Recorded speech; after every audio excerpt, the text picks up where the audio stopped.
Hey y'all, my name's Belinda, 34, female. Every time I tell this story to friends and coworkers, they say it's so crazy I should upload it on Reddit or one of those story time channels on YouTube. So here I am, prepared to have your minds blown. You see, my story isn't like the typical in-law drama. I mean, in-laws are involved. When are they ever not? But not in the way you think.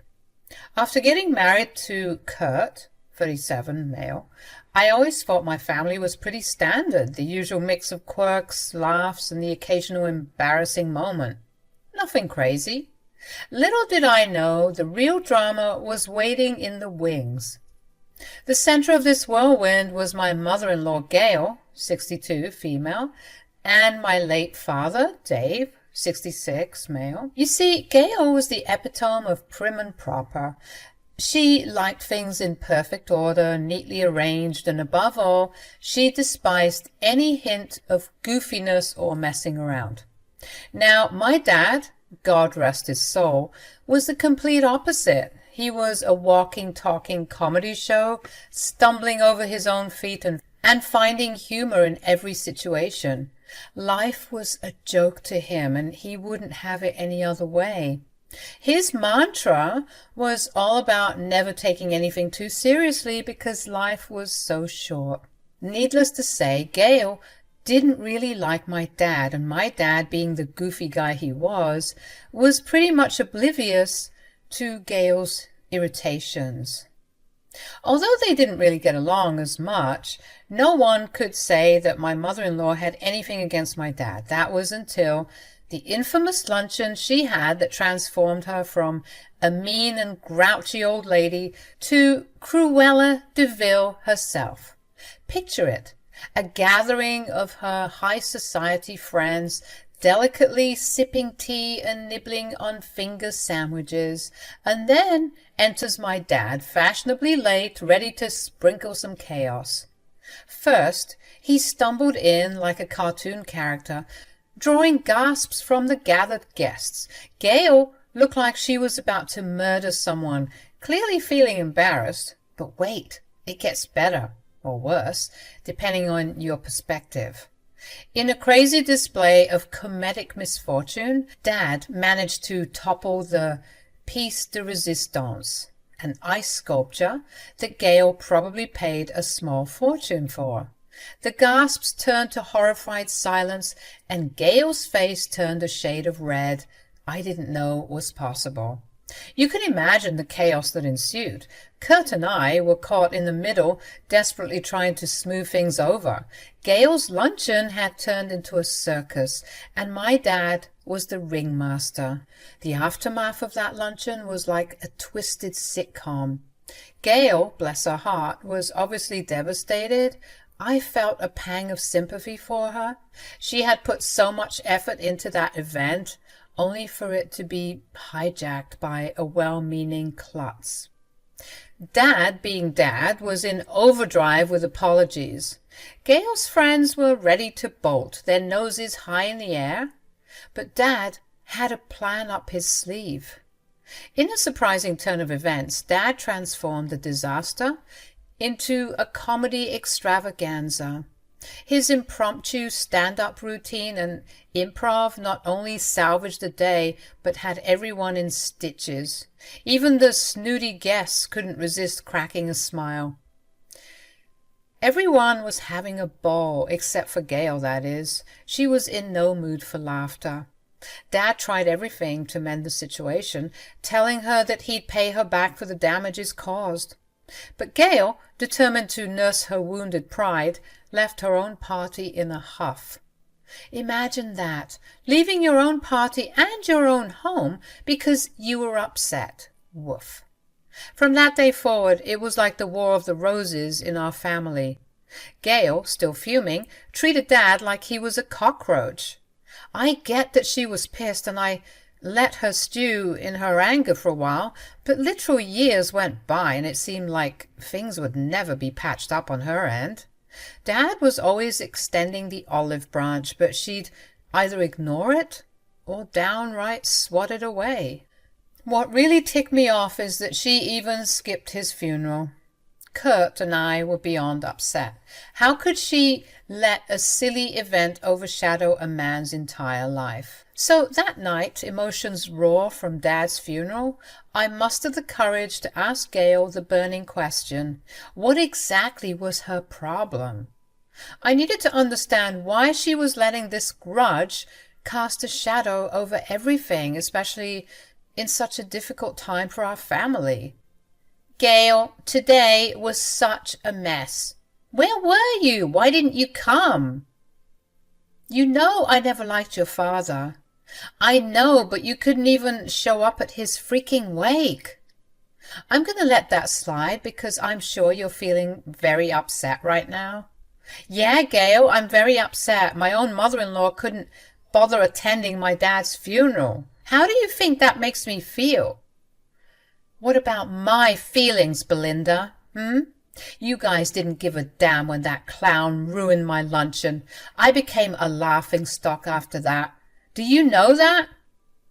Oh, please, enough with the dramatics. Your friends loved my dad. And Kurt already told me how it was you who made yourself a laughingstock when you refused to re-invite him for the next event. You did this to yourself. And all for a block of ice? That's really pathetic, Gail. Life lost its color after Dad left us. His absence created a void, leaving behind memories of his outrageous antics that I would forever cherish. Following that heated phone call with Gail, our relationship took a hit. I wasn't in the mood to tiptoe around her feelings, especially when she was the one holding onto a grudge like it was a prized possession. Years rolled by, and the tension between us didn't entirely dissipate, but we managed to coexist without setting off verbal fireworks. It wasn't the warmest relationship, but at least it wasn't explosive. Then one day, as I was grinding away at work, Kurt called me with a tone of distress. He spilled the beans about Gail's kitchen, which had turned into an unintentional bonfire. It seemed she forgot to switch off a burner, and now her house was set to be repaired. She's pretty shaken up after the whole thing.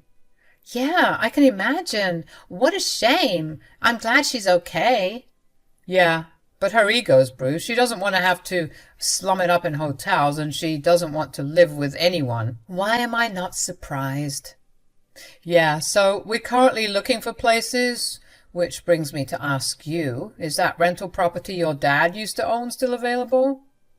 Oh, that place. I almost forgot about it. Actually, my friend Kenya is living there with her husband. My dad gave them the house before he passed. Oh, man, that sucks. I was really counting on that rental for my mom to crash. But if I remember correctly, she did tell me that she wanted to rent out that place and move back to her old home. They said they wanted to start a family and the other house is bigger, so guess it must be available. Oh, that's great. Let me talk to her and get back to you. I did just that, calling my childhood friend and asking her if what I said was true. And just as I thought, she and her hubby, Victor, were totally game for the plan. They were looking to rent out their place for some extra cash, and helping out my mother-in-law and I was like icing on the cake. Kenya promised they'd have everything ready in a jiffy. I couldn't wait to share the news with my mother-in-law. She genuinely seemed excited about the idea of a new place. It was surprising, but suddenly Gail's demeanor towards me shifted to the positive. Maybe she was feeling grateful or finally recognized that family should be there for each other instead of holding on to grudges. Despite everything that went down, I figured it was time to build some bridges. Things were going surprisingly well. Gail was all smiles and sweetness during the move. A side of her we rarely saw. Kurt and I were enjoying the positive vibes and appreciating the break from the usual tension for once. It seemed like everything was looking up for us now. Unfortunately, Kenya and Victor couldn't be there to hand over the keys, but that was all right. Kurt and I took charge, making sure Gail got settled into her new place. Once she was all squared away, we headed back to our own home. I couldn't shake off the strange feeling after that call. Gail's words about my dad and the sudden move-out plans didn't add up. It felt like there was more to the story than she was letting on. As the days passed, I decided to do some digging. I reached out to Kenya, who had connections in town and could possibly help me get to the bottom of things. I spilled the details about Gail's odd behavior, and Kenya agreed that it was worth looking into. After a bit of investigation, Kenya discovered something shocking. Gail had been spreading rumors in the neighborhood about Kurt and me, painting a picture of a strained relationship and insinuating that we were heading for divorce. I couldn't believe it. Why would she do such a thing? Furious and hurt, I confronted Gail about the rumors. She feigned innocence at first, but when I presented the evidence, she finally broke down. She admitted that she wanted to create chaos and drama in our lives, thinking it would bring some excitement and perhaps get my dad's attention. It was beyond absurd. Kurt and I decided that enough was enough. We asked Gail to leave immediately and cut off all ties with her. It was a painful decision, but we couldn't let her toxic actions poison our lives any further. Little did I know, this would be the final chapter in the saga of my strained relationship with Gail. It was all smooth sailing for a while. Gail didn't complain about the place, and she seemed to enjoy her time there. 2 months came and went by pretty fast, and I was about to head out to help Gail with moving out when she called me and surprised me by revealing that she had already left. "Hello, darling." "Hi, I was just about to start off. Just give me 10. "Actually, I was calling to tell you that won't be necessary." "Oh, why?" "Well, because I just finished moving out." "All by yourself? Gail, that's dangerous. You know you have a bad hip." "Oh, stop it. I hired some people to help me move out." "That wasn't necessary, Gail. You know Kurt and I were meant to help you. You didn't have to spend any money." "Don't worry about it. I didn't want to waste your time. Besides, these guys were way faster than you two ever could have been." "Okay, but we were supposed to check the house, you know, inspect it for anything. Just renter duties, I guess." "Don't worry about all of that. It's fine." "But, oh, how I wish I could see the look on your father's face." This caught me off guard. What did my dad have to do with anything? I asked her what she meant by that, and she said, "Oh, I didn't mean to say that out loud." Silly me. What I meant was, I wish your father was here to see how well we're all getting along. Yes, I mean, it's what he's always wanted, right? Right. Yes, well, that's what I meant. Should I come over that side? I imagine you're still at the property. Let me come, do a quick walkthrough and get the keys. No, there's no need for that. Why don't I just come and drop them off at your place? You haven't left yet, right? Well, no, but I was about to. And waste gas? Nonsense. Let me make my way over to you and hand over the keys. Okay, Gail, you'll find me here. Gail was acting weirder than usual, and alarm bells were ringing in my head. Why did it seem like she didn't want me to come and see the place? Or help her? I mean, this was the lady who would want to be fed if she could. She was always dependent on people, especially if she could get it for free, so her hiring some people to help her move out was a bit iffy. And don't get me started on the way she was talking about my dad. All of it left me feeling uneasy, wondering what Gail was up to. Even though I felt odd about it, I decided to brush it off, chalking up Gail's weirdness to her just being excited to be back in her home. It was understandable. So soon enough, she came and dropped off her copy of the house keys. And when she dropped off the keys, I didn't question her further and let her go on her way. I called Kenya and Victor to inform them that Gail had moved out, but I hadn't done a walkthrough. That's all right. Are you sure? Because for some reason, Gail was being weird about it. I'm sure everything's fine. I mean, we trust her and we trust you. Exactly. Don't worry about it. We'll check on the house ourselves since we're already coming back into town tonight. So we'll swing by, don't you worry. And you can give us the keys tomorrow. Okay then. Travel safely. I was planning on having a chilled evening with some wine and a bubble bath when all of a sudden my phone was going crazy with calls and texts from Kenya and Victor. It seemed like something was seriously wrong. I almost thought they had gotten into an accident. I called Kenya back and boy was she not having it. What the hell is this, Belinda? Are you screwing with us now? Whoa, calm down. What's going on? Calm down? How do I calm down when your mother-in-law has completely ruined this place? What? What are you talking about? Just get over here. I started panicking, wondering what had happened and why Kenya was so upset.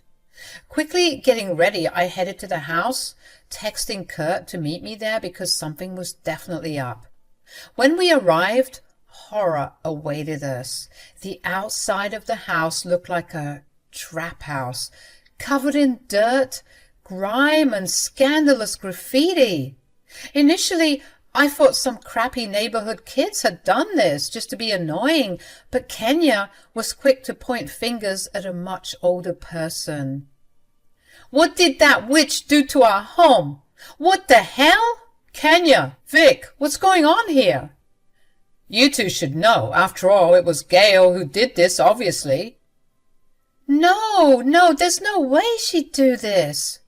You haven't even seen the inside. I think it's worse. Stepping into the house, Kurt and I were hit by an overwhelming stench of, well, crap.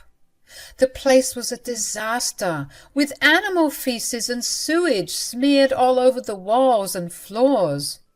It was the worst thing I'd ever experienced in my life. We had to rush back outside, and Victor demanded an explanation as he held a sobbing Kenya in his arms. What the hell, you guys? Belinda, what is this? Guys, I'm sure there's a messed up but logical explanation for all of this. Yeah, my mom would never do such a thing. This is just as blindsiding to us as it is to you two. Listen, man, we did you guys a favor. I know, and we're so grateful. And this is how you repay us? With shit? I think all of us need to calm down. Calm down? Calm down? Why the frick would I calm down? Look at my home. I hate to say it, but we need to book Gail for her crimes. I already have my team looking into it. And I'm gonna sue the shit out of her. She's gonna learn today. Kurt and I were so shocked. We kept on asking questions out of pure disbelief. But Kenya and Victor said that they knew it was her. Who else could it have been? After all, she was the last person to be in the house. Despite all the signs pointing to her, we couldn't wrap our heads around why she would do something like this. Attempting to calm Kenya and Victor down, I suggested FaceTiming Gail so that we could get to the bottom of this. I told them that I would take accountability for this because I was the one who connected Kenya and Victor to Gail.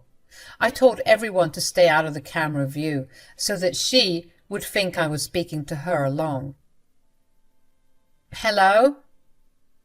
Hey, Gail, can I ask you a question? I'm at the house right now and...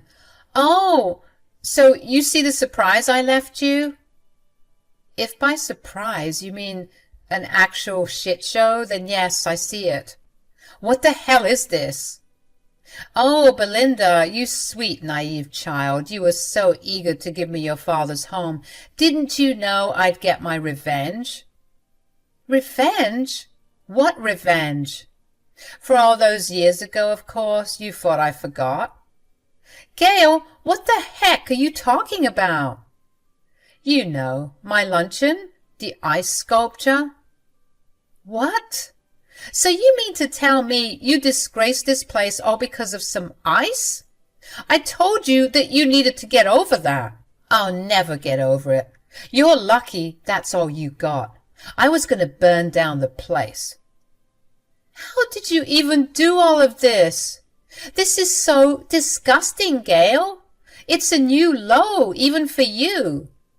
You think I was the one who did this? Oh, no, I could never. I mean, I overlooked the work when it was being done, but God forbid I ever get down and dirty. Yuck. Then who did this? I pay the moving guys a little something extra so that they'd get the job done, but the graffiti was all me. You're disgusting, Gail. Maybe, but at least I've got my revenge on your stupid father and his stupid jokes. I hope he's rolling in his grave. I looked over at Kurt, Kenya, and Victor, who were all fuming and disgusted by what Gail was saying. But then I just started laughing, surprising everyone. This pissed Gail off. What's so funny? Well, just the fact that you thought you could get away with it. What do you mean? I already have. Are you sure about that, Gail? Yes, of course. Those bozos are still out of town, aren't they? And honestly, who's going to believe you? You have no proof. Oh, Gail, sweet, naive Gail, you have no idea, do you? This house doesn't belong to my dad. Well, it used to, as you know, but he gifted it to Kenya and Victor. Kenya? Victor? As in the lawyer and the town sheriff? Yeah, those two. Oh, yeah, oh. You're in a whole lot of trouble, Gail. I'm going to sue you for everything that you're worth, which, by the looks of it, probably isn't even much, but I'll be satisfied knowing I've destroyed you. Mom, how could you do something so awful? Kurt, wait, I can explain. I found the house like that. I mean, I left and everything was fine. I was just joking earlier. It's too late, Gail. We have your confession in the phone records as well as your face to go along with it. You just screwed yourself over.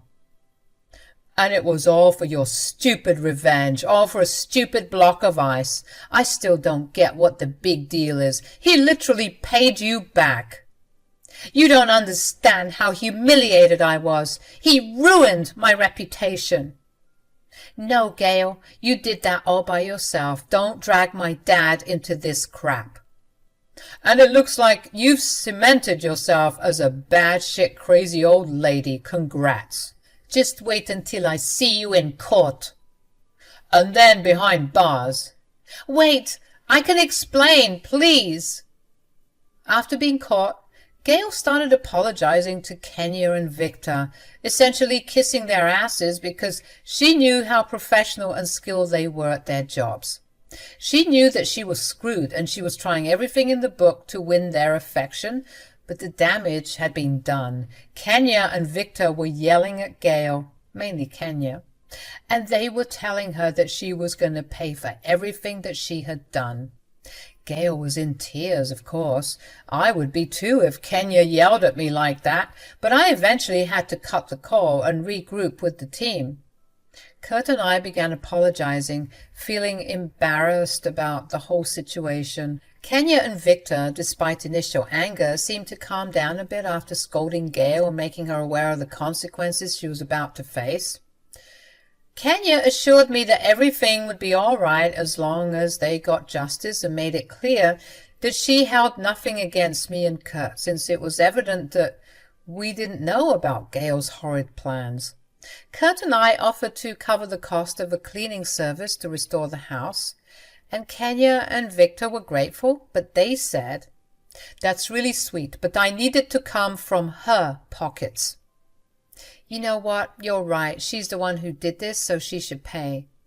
Babe, I'm sorry to say it, but your mom's a bitch, and she's going to get everything that's coming to her. Don't worry, babe. I'm right there with you. I'm going to head over there to make the arrest now. I'm going to come with you. That same night, Victor and Kurt went to Gail's home to make the arrest. Kurt later shared with me that it seemed like Gail was hastily packing her bags, perhaps trying to escape, but it was too late. As Gail awaited trial, she became the town's laughingstock, dubbed the crazy shit lady. People distanced themselves from her, including her friends and business associates, claiming she was ruined and that they wouldn't touch her with a 10-foot pole. Kurt cut her off, and to this day, despite her calls from the jail cell, he avoids her like the plague. Kenya remains furious and is determined to take Gail down in court. We love an independent queen who doesn't take crap from anyone. So yeah, guys, we're now awaiting the trial. Whenever Victor comes home from work, he tells Kenya, who then tells me how Gail continues to try to weasel her way out of facing jail time. Funny how the lady who was so obsessed with having a clean image was now down in the dumps.